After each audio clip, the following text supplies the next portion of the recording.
Hello students, I am Dr. Rajiv Kumar and I welcome you to Kashif Education Service. In today's lecture we are going to study a very important topic जिसका नाम है insect taxonomy. And you know, taxonomy is the science of identification, nomenclature and classification of organisms, and it plays a fundamental role in understanding the vast majority of diversity of insects. And it is the largest group of animals on the earth, and more than 1 million species already identified globally. So in this lecture we are going to cover basis of insect classification, morphological and anatomical characters, types of metamorphosis and classification up to orders. So this topic is very important for BSc zoology students and related competitive exams. So let us start with the introduction. So as we have already discussed the definition of the and meaning of the taxonomy. So taxonomy is the science of identification, naming and classification of living organisms, and it can be based on structural, physiological or evolutionary characteristics. So here is the hierarchy of classification or life. Highest, that is domain, then kingdom, phylum, class, order, family, genus and species. So smallest unit is species. So insect constitute the largest group of animals on the earth, and it is having around 1 million species. So classification may be based on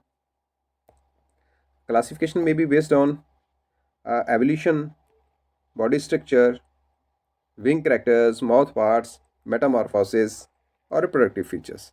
And it is very important for the studies in the field of agriculture, ecology and biological research, because it can be done only through the when insect is identified and its role is identified, whether it is beneficial or it is harmful, that may be having pollination service or maybe have food providing services. So on the basis of insect classification, what is the basis of classification? So it is having varied criteria that are being adopted by the scientists to classify them based on their different type of the features, that may be morphological, that may be anatomical, and that may be molecular. So if we come to talk about the morphological features, then it may be external body structures of the insects, and which plays a major role in insect classification. And insect body is typically divided into three main regions, and that is head, thorax and abdomen. So it is head, thorax and abdomen, and each segment contains different structures that are crucial for the survival of the insect. So it is body segmentation, type of antennae, structure and type of legs and wings and their venation, shape and type of mouth parts. These are the crucial to the classification of the insects. These characters are very important for the classification of the insects. So now come to the wing structure. Now there are generally two pair of wings. In some case of the insects it is a single pair, and in some insects it is totally absent. So it is very significant features that is used in insect classification. So it is having two pair of wings or one pair of wings or maybe completely wingless. So presence, absence and modification and arrangement of wings is very helpful in taxonomical categorization of the or grouping of the insects. Here we take the example that butterflies and moths having the two pair of wings and that are covered by tiny scales. So ये scale जो है insect को colour provide करते हैं, attractive बनाते हैं, और उनका पैटर्न जो है वो डिफरेंट होता है डिफरेंट बटरफ्लाइज। पर जब हम फ्लाइज की बात करें तो उनमें सिंगल पेयर होता है विंग्स का, जो कि फंक्शनल होता है, फ्लाइट के लिए हेल्पफुल होता है। और जो उनका दूसरा पेयर होता है, second pair of the wings, that is used for balancing, and this pair is known as halteres. और कुछ प्रिमिटिव इंसेक्ट्स जैसे कि सिल्वर फिश जो है उसके विंग्स जो है टोटली एब्सेंट होते हैं, उनकी बॉडी पे विंग्स नहीं होते हैं। सो विंग्स की प्रेजेंस और एब्सेंस के बेसिस पे भी इंसेक्ट्स को क्लासीफाई किया गया है। और अब हम बात करते हैं मेटामॉर्फोसिस की, जो कि बहुत ही इम्पोर्टेंट करैक्टर है इनकी क्लासिफिकेशन के लिए। तो मेटामॉर्फोसिस और डेवलपमेंट, मोड ऑफ डेवलपमेंट, तो ये एक क्राइटेरिया है इंसेक्ट्स में। और metamorphosis refers to the change that occur during life cycle of an insect from egg to adult. इसकी जब एग से एडल्ट तक की जो डेवलपमेंटल चेंजेस होते हैं उसको मेटामॉर्फोसिस कहते हैं। So according to the nature of the development, insects को हम दो कैटेगरीज में प्राइमरली जो है वो क्लासीफाई करते हैं। पहला है इनकम्प्लीट मेटामॉर्फोसिस और दूसरा है कंप्लीट मेटामॉर्फोसिस। इनकम्प्लीट मेटामॉर्फोसिस में क्या होता है, इसको हम हेमी मेटाबोलस डेवलपमेंट के नाम से भी जानते हैं। तो इसमें एग, निम्फ और एडल्ट स्टेजेस होती हैं। मतलब एग के बाद जो निम्फ होता है, निम्फ जो है वो एडल्ट से रिजेंबल करता है फिजिकल अपीयरेंस में, और उसमें विंग्स जो हैं वो एब्सेंट होते हैं, दे लैक विंग्स। और जब वो फुली डेवलप हो जाता है तब जाके उसमें विंग्स और रिप्रोडक्टिव ऑर्गन्स जो हैं वो अपीयर होते हैं। सो इसमें निम्फल स्टेजेस होती हैं वो 2, 4, 6, इससे थोड़ी ज़्यादा भी हो सकती है। तो ये ग्रेजुअली जो है वो डेवलप होता है, एडल्ट करेक्टर्स जो हैं वो धीरे धीरे आते हैं। जो जो निम्फ है वो एडल्ट की तरह ही दिखता है, except few major physical appearance like wings और reproductive structures, modification of the reproductive structures. इसके एग्जांपल्स हैं कॉकरोच और ट्रूबल्स और ग्रास हॉपर्स। फिर हम बात करते हैं कंप्लीट मेटामॉर्फोसिस की। इसको हम हेमी मेटाबोलस डेवलपमेंट भी कहते हैं। हेमी मेटाबोलस डेवलपमेंट में प्राइमरली 4 स्टेजेस होती हैं। There are 4 stages: egg, larva, pupa and adult. Each stage जो है वो दूसरे वाली स्टेज से डिफरेंट होती है, उसकी रिक्वायरमेंट डिफरेंट होती है। तो जब वो एडल्ट जो है वो टोटली प्यूपा से डिफरेंट होता है, प्यूपा टोटली कैटरपिलर से डिफरेंट होता है, कैटरपिलर टोटली उसकी एडल्ट से डिफरेंट होता है। तो हर एक स्टेज जो है वो एक दूसरे से बिल्कुल डिफरेंट होती है। तो ये सारी की सारी जो है वो कंप्लीट मेटामॉर्फोसिस कहलाती है। अब हम यहाँ पे दो एग्जांपल देखें, हेमी होलोमेटाबोलस और हेमी मेटाबोलस। तो दोनों केसेस में यहाँ पे हम देख पा रहे हैं कि एग के बाद जो है वो होलोमेटाबोलस में लार्वा बनता है, लार्वा से प्यूपा बनता है और बटरफ्लाई बनता है। सारी स्टेजेस एक दूसरे से डिफरेंट है। हेमी मेटाबोलस में यंग निम्फ बना, लेटर निम्फ बना और एडल्ट बना। तो यंग निम्फ और लेटर निम्फ जो एडल्ट जो है उनमें लगभग फिजिकल सिमिलैरिटीज हैं। हम पता चला सकते हैं यंग निम्फ का कि वो बड़ा होके एडल्ट होके ये बग बनेगा। सो कंप्लीटली जो है उसको प्रिडिक्ट किया जा सकता है। फिर उसके बाद बात करते हैं माउथ पार्ट्स की। तो माउथ पार्ट जो है उसकी फिजिकल जो अडेप्टेशंस हैं, फीडिंग एडेप्टेशंस हैं, उसमें हेल्प करती है, और फीडिंग जो है वो सर्वाइवल में हेल्प करती है।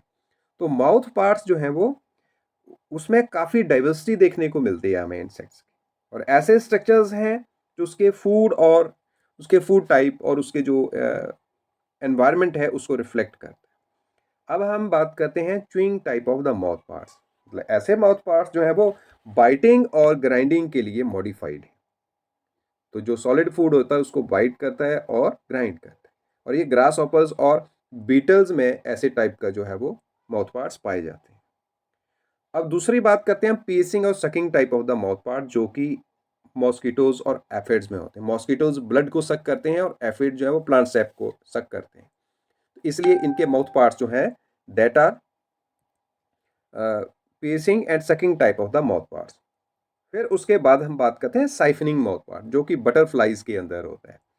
तो साइफनिंग माउथ पार्ट्स में एक लॉन्ग क्वाइल ट्यूब होती है, और वो जब उसने फ्लावर से नेक्टर सक करना होता है तो वो स्ट्रेट हो जाती है और उसके नेक्टर की सकिंग स्टार्ट कर देते हैं फ्लावर्स में से।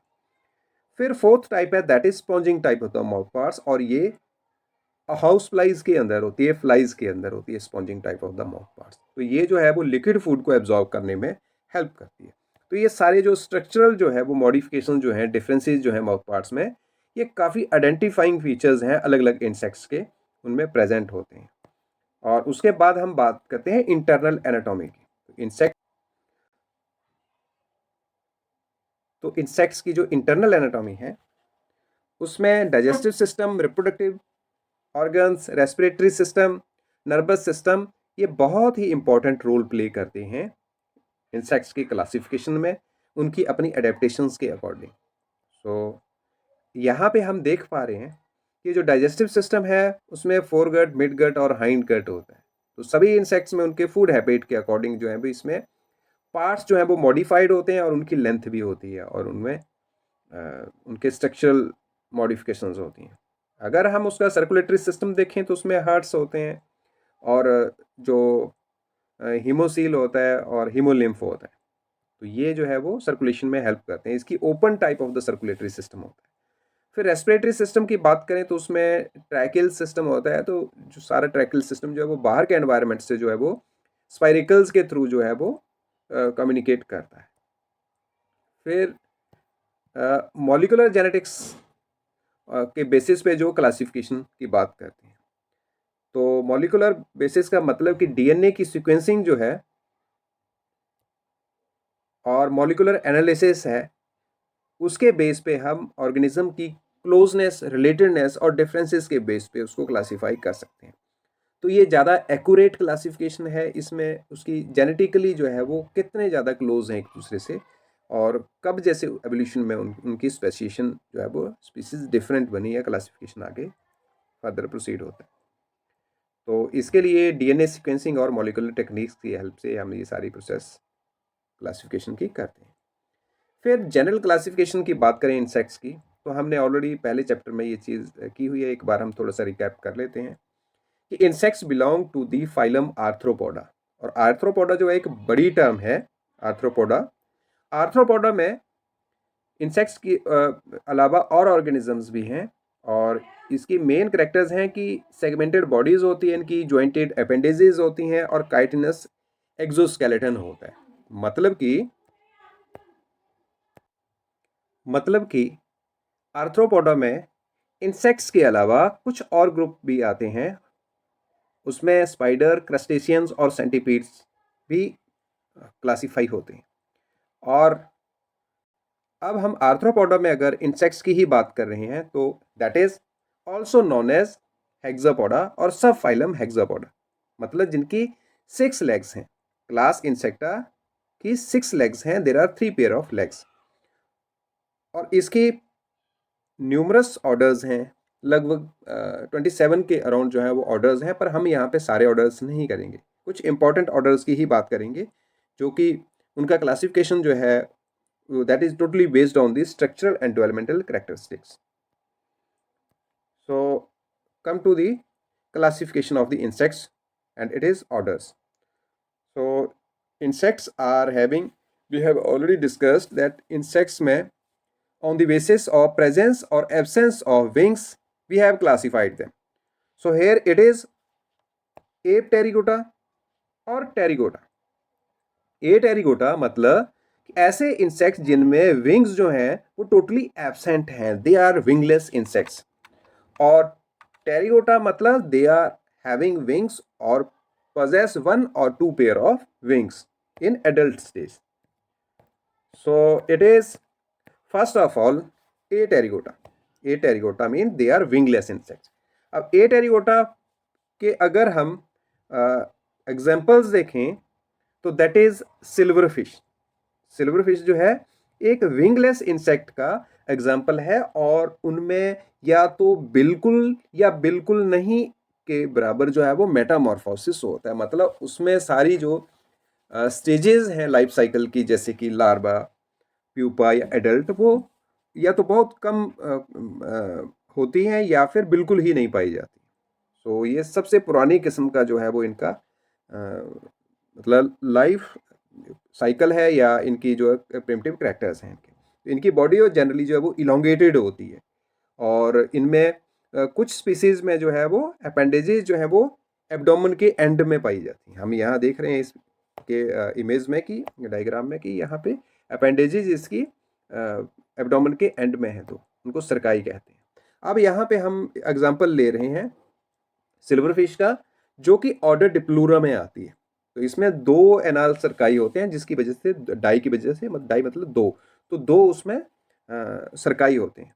और इसको थाइसेनूरा को हम ज़ाइगैंटोमा भी कहते हैं। और इसमें कौन से इंसेक्ट्स आते हैं? सिल्वर फिश आता है, जिसको हम साइंटिफिकली जो है वो लेपिज्मा भी कहते हैं, लेपिज्मा। और इसमें विंग एब्सेंट होते हैं और इलोंगेटेड बॉडी होती है इसकी, और 3 लॉन्ग टेल लाइक अपेंडिजेज होती हैं, जिनको 3 प्राउंड कहते हैं इनको उस वजह से। और ये सॉइल के अंदर डेवलप होते हैं, और इनमें आईज जो है वो एब्सेंट होती है, और विंग्स भी इनमें एब्सेंट होते हैं। फिर उसके बाद बात करते हैं हम प्रोटूरा की। तो प्रोटूरा ऑर्डर जो है, that are also soil dwelling insects. तो वो भी सॉइल में ही ड्वेल होते हैं, और उनमें एंटीने और आइज एब्सेंट होती हैं। बल्कि उनमें जो है वो 4 लेग्स जो है वो सेंसरी ऑर्गन्स के तरीके से काम करते हैं। फिर यहाँ पे डाइप्लूरा, प्रोटूरा और थाइसेनूरा 3 ऑर्डर हमने कर लिए। तीनों में क्या है? They lack the wings. अब हम बात करते हैं उन इंसेक्ट्स की जिनके अंदर विंग्स प्रेजेंट होते हैं, उनको हम टेरिगोटा भी कहते हैं। तो टेरिगोटा के बड़े सारे ऑर्डर्स हैं, और उनको फर्दर जो है वो मेटामॉर्फोसिस के बेसिस पे डिवाइड किया हुआ है। तो ऐसे insects they possess wings in adult stage, और उनको हम टेरिगोटा कहते हैं। तो majority of them are having wings. Pterygote जो है उनको फर्दर हमने 2 टाइप्स में डिवाइड किया हुआ है। एक है पेलियोप्टेरा और दूसरा है नियोप्टेरा। तो पेलियोप्टेरा की क्या पहचान है? They can not fold their wings over the abdomen. तो उनके विंग्स जो है वो एब्डोमेन पे फोल्ड नहीं होती, मतलब जब वो उड़ रहे हैं तब भी वो अनफोल्डेड है, और जब वो रेस्ट कर रहे हैं तब भी वो अनफोल्डेड फॉर्म में है। जैसे कि हम यहाँ पे देख पा रहे हैं कि इसका पहला पेयर ऑफ विंग है ये ड्रैगन फ्लाई का, डैमसेल फ्लाई का, और दूसरा पेयर ऑफ विंग है दैट इज ऑल्सो अनफोल्डेड। तो ये क्या है? ये मे फ्लाई जो है वो एफिमेरोप्टेरा ऑर्डर में आती है। तो इनकी जो है वो लार्वल स्टेजेस जो है दैट आर एक्वेटिक स्टेजेस। जो एडल्ट होता है वो शॉर्ट लिव्ड होता है, और उसमें 2 पेयर जो होते हैं विंग्स के होते हैं, और those wings are membranous wings. तो मेम्ब्रेनस विंग्स होते हैं उसमें। फिर उसके बाद अगले ऑर्डर की बात करते हैं, दैट इज ऑर्डोनेटा। ऑर्डोनेटा भी में पेलियोप्टेरा में आता है, मतलब इसके विंग्स भी जो है वो ओपन रहते हैं, अनफोल्डेड रहते हैं जब ये रेस्टिंग स्टेज में होता है। तो इसके एग्जाम्पल जो है वो ड्रैगन फ्लाई और डैमसेल फ्लाईज है। तो इनकी जो है वो कंपाउंड आई जो है वो ज़्यादा बड़ी होती हैं, और एब्डोमेन सिलेंडर होता है, पतला होता है और लंबा होता है। तो ये प्रेडेटरी है ये हैबिट में, मतलब ये जो मॉस्किटो हैं उनके लार्वा को खाते हैं, मॉस्किटो के लार्वा को खाते हैं। तो ये प्रेडेटरी हैबिट है इनकी, और ये एक्वेटिक और टेरेस्ट्रियल इकोसिस्टम के लिए मॉडिफाइड है, ये वहाँ पे सर्वाइव करता है। फिर हम नियोप्टेरा की बात करते हैं। ऐसे ऑर्गेनिजम्स, ऐसे इंसेक्ट्स जब वो बैठते हैं तो उनके जो एब्डोमेन के ऊपर जो है, जो विंग्स जो है वो फोल्डेड रहते हैं। उनके विंग्स जो है वो खुले नहीं रहते, तो उनके विंग्स फोल्ड होके रहेंगे जब वो बैठेंगे। तो ऐसे इंसेक्ट्स जो है वो नियोप्टेरा में आते हैं, और इनमें बड़े सारे एग्जाम्पल्स हैं, और they exhibit wide range of structural and developmental biodiversity. अब इनमें अगर हम देखें कंप्लीट और इनकम्प्लीट मेटामॉर्फोसिस के बेसिस पे, तो इनकम्प्लीट मेटामॉर्फोसिस, अब इसमें बड़े सारे ऑर्डर्स आते हैं, जैसे कि ऑर्थोप्टेरा। ऑर्थोप्टेरा में ग्रास हॉपर्स आ जाते हैं, क्रिकेट्स आ जाते हैं, लोकस्ट आ जाते हैं। इनकी बॉडी के ऊपर जो है वो विंग्स फोल्डेड रहते हैं, और इनके माउथ पार्ट्स कैसे होते हैं? च्विंग टाइप के माउथ पार्ट्स होते हैं। कैसे? Chewing type of the mouth parts. और इनकी जो हाइंड लेग्स हैं वो काफ़ी मॉडिफाइड होती हैं जंप करने के लिए और साउंड प्रोड्यूस करने के लिए 4 लेग्स होती हैं। तो ये जो है ये इनकम्प्लीट मेटामॉर्फोसिस एग्जिबिट करते हैं। फिर अगले ऑर्डर की बात करें तो दैट इज ब्लैटोडिया। ब्लैटोडिया ऑर्डर, ब्लैटोडिया। ब्लैटोडिया में कॉकरोचेज आ जाते हैं और टर्माइट्स आ जाते हैं। तो इनकी बॉडी जो है वो फ्लैटेंड होती है, और एंटीने इनके लंबे होते हैं। और फिर उसके बाद अगला ऑर्डर आता है मेंटोडिया। मेंटोडिया जिसमें प्रेइंग मेंटेस आ जाते हैं। तो इनके रैप्टोरियल 4 लेग्स होती हैं, जो कि प्रे को पकड़ने में काफ़ी पावरफुल होती हैं। अपने प्रे को जब ये एक बार पकड़ लेते हैं तो उसको छोड़ते नहीं। उसके बाद बात करते हैं हम ऑर्डर हेमिप्टेरा। उसमें एफिड्स और बेड बग्स आ जाते हैं। तो उनकी जो माउथ पार्ट्स होते हैं वो piercing and sucking type of mouth parts होते हैं, मतलब कि ये प्लांट सेप को सक करते हैं, चूसते हैं। फिर ऑर्डर आता है होमोप्टेरा, उसको हम हेमिप्टेरा भी कहते हैं, पहले उसको होमोप्टेरा कहा जाता। तो उसमें ऐसे इंसेक्ट्स आ जाते हैं जैसे कि साइकर्ड्स हो गए और लीफ हॉपर हो गई, ये जंप करते हैं एक जगह से दूसरी जगह को, बहुत ज़्यादा जंप करते हैं। तो ये भी प्लांट सेप को फीड करते हैं। और उसके बाद आया पथीरा पटेरा। अब पथीरा पटेरा जो है उसमें पैरासिटिक इंसेक्ट्स आ जाते हैं जैसे कि लाइस, और जो है वो जो जुएं होती हैं वो ब्लड के ऊपर और स्किन के ऊपर फीड करती है, अपने होस्ट की बॉडी के ऊपर रहती होती है। उसके बाद हम बात करते हैं इंसेक्ट्स की जो कि कंप्लीट मेटामॉर्फोसिस एग्जिबिट करते हैं। अब कंप्लीट मेटामॉर्फोसिस एग्जिबिट करने वाले कौन कौन से ऑर्गेनिजम्स हुए? जैसे कि कोलियोप्टेरा है, जो जितने भी बीटल्स हैं वो सारे के सारे जो है वो कंप्लीट मेटामॉर्फोसिस एग्जिबिट करते हैं, या लेडी बर्ड बीटल हुआ तो उनके जो फोर विंग्स हैं, उनके वो जो फोर विंग्स हैं वो इलाइट्रा बन गए हैं। जैसे कि फ्लाइज के अंदर जो हाइंड विंग्स जो है वो हाइंड विंग्स जो बन गए थे, हाइंड विंग्स हॉल्टेयर की फॉर्म में मॉडिफाई हो गए, जो कि बैलेंसिंग और सेंसिंग का काम करते हैं। लेकिन कोलियोप्टेरा के अंदर जो है वो विंग्स जो हैं, फोर विंग्स जो हैं, that are modified to form the protective covering as protective covering to the hind wings, जो कि मेम्ब्रेनस होते हैं। तो फोर विंग्स जो है वो हार्डन हो गए और उनको इलाइट्रा कहा गया। तो दोनों ये कोलियोप्टेरा जो है ये लार्जेस्ट ऑर्डर है इंसेक्ट्स में, सबसे बड़ा ऑर्डर जो है इंसेक्ट्स का, दैट इज कोलियोप्टेरा। फिर हम बात करते हैं लेपिडोप्टेरा की, उसमें बटरफ्लाई और मॉथ्स आ जाते हैं। तो वो भी कंप्लीट मेटामॉर्फोसिस एग्जिबिट करता है, उसमें लार्वल स्टेजेस पाई जाती है और एडल्ट स्टेज आती है उसके बाद। तो उनके जो विंग्स हैं वो स्केल से कवर्ड होते हैं। और माउथ पार्ट्स कैसे हैं? साइफनिंग टाइप के माउथ पार्ट्स हैं जो कि नेक्टर के ऊपर फीड करने के लिए बने हुए हैं, और क्वाइल्ड माउथ पार्ट्स होते हैं। उसके बाद हम बात करते हैं ऑर्डर डिप्टरा की। डिप्टरा में जितने भी मक्खियां और मच्छर आ जाते हैं, फ्लाइज और मॉस्किटोस, तो उनमें एक पेयर जो विंग्स का फंक्शनल होता है फ्लाइंग के लिए, और जो दूसरा पेयर है विंग्स का वो हॉल्टेयर बना देता है, बैलेंसिंग के लिए और सेंसिंग के लिए यूज होता है।